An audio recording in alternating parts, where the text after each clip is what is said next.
Hello friends, welcome to our channel English Learning by Gyan. In this video we will learn the meaning of start in English and Hindi with example sentences. Meaning of start in English is begin to do something or go somewhere, or the time at which something is supposed to begin.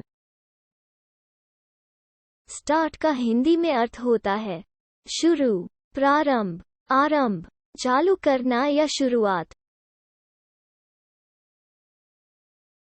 Example sentences. Please start over from the beginning. कृपया शुरुआत से ही शुरू करें. Once I start eating chocolate, I can't stop. एक बार जब मैं chocolate खाना शुरू करता हूँ, तो मैं रुक नहीं सकता. Can you start tomorrow?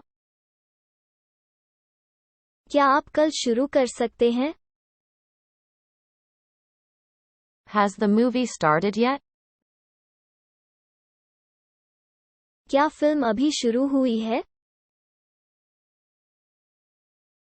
When did the meeting start?